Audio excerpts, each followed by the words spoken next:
Hi, this is Jeff. I realize I never did a follow up to my meeting my birth family video. I was just watching another YouTube ancestry results. Actually, it was a grandmother who got her ancestry results, and all of a sudden I remembered, oh, wait, I never did. Well, as you can see, a couple of years have passed and a few things have changed since then. But my family meeting went really, really extremely well. It was 2 years ago in May, and I went to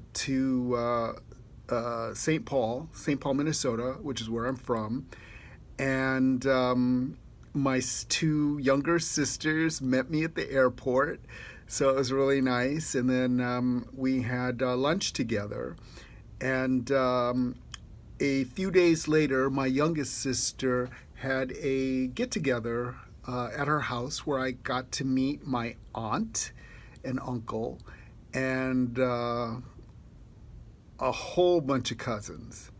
So that was really nice. And we've all stayed in touch. Um, Now, just as an aside, I already had met my older siblings who live in Sacramento. So that was nice. I spent a week with my oldest sister and met my older siblings and some nieces and nephews. So that was nice.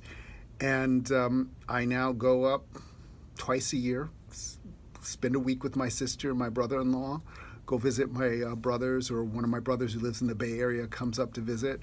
And then about once a year, I go to St. Paul and stay with both my birth family and my adopted family that still lives there.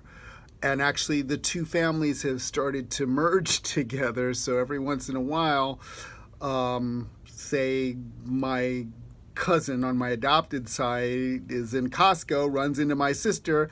They take a selfie together and text me the pictures. So that's really wonderful. So everything really turned out very, very, very well. Now, one of the things that is another outcome of having my genealogy, well, let me just say, I still don't know the identity of my biological father.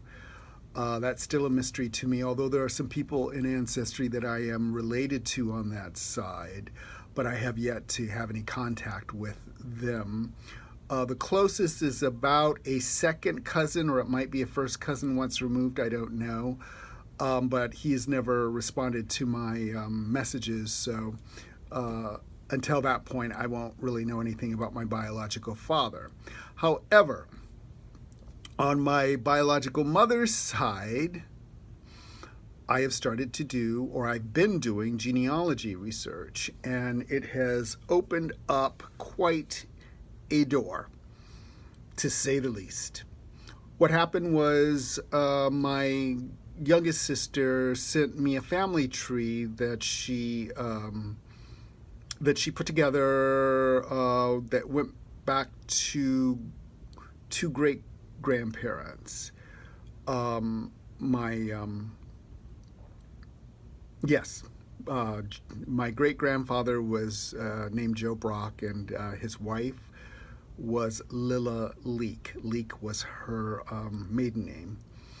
And on Ancestry, you can create a tree, put it up, and once you do, with names and dates and information, then Ancestry starts to compare it to what's in their database, and they start sending you what's called hints. So you get these little green leaves up by the top of your screen, and if you see one of those, then that means they found a record hit. So I started getting record hits.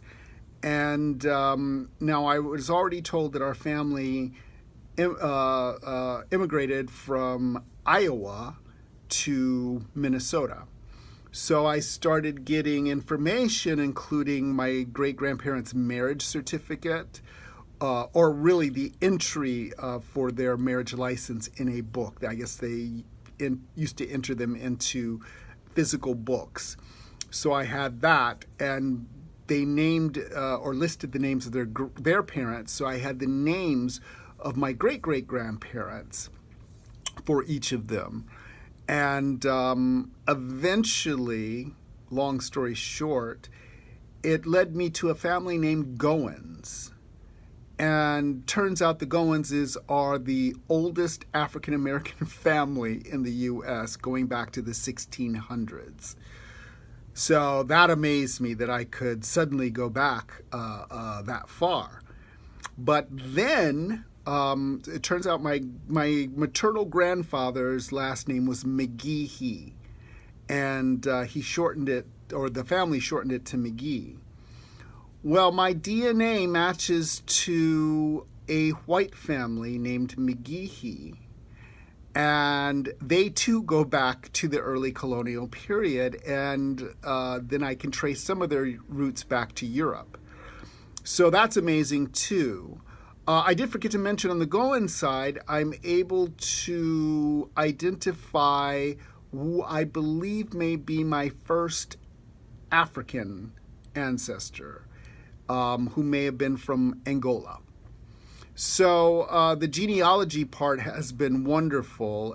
It was a bit hit and miss at the beginning. I didn't really know what I was doing, but I've gained some skill along the way. And, Ancestry has, I have a subscription now.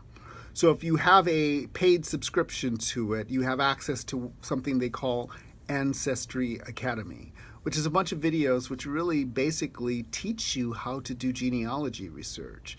So that was really, really, really valuable for me. And then just reading up on other people. And then YouTube also has a lot of Black genealogists and other genealogists as well who are very helpful. And then there's a site called Genealogy Adventures. And I believe they also post videos on YouTube. And they're two cousins, African Americans, and they've done a lot of research. And actually, I think I'm distantly related to them through the Goins family. And they've been a very valuable resource for me. So that's pretty much my follow-up to my DNA adventures, as it were. So it's been very interesting. Now, since I have done this, I've uploaded. I took a Y-DNA test, so that showed that my male line, the Y-DNA, is the DNA that you get from your father, who he gets from his father, and so on and so on. So my male line goes back to Africa. And then I did 23andMe, and they also do a Y and MT DNA, which is mitochondrial DNA, which is your mother's line, and that too goes back to Africa. So I've done a couple of different tests now. Basically, it's about the same, 73-74% African, about 22 to 24% European, and then a small percentage of other South Asian, I think 23andMe, Southeast Asian as well, teeny tiny bit, and also a tiny bit of Native American there. So that's pretty much it. So I hope you enjoyed my follow-up, and have a great day.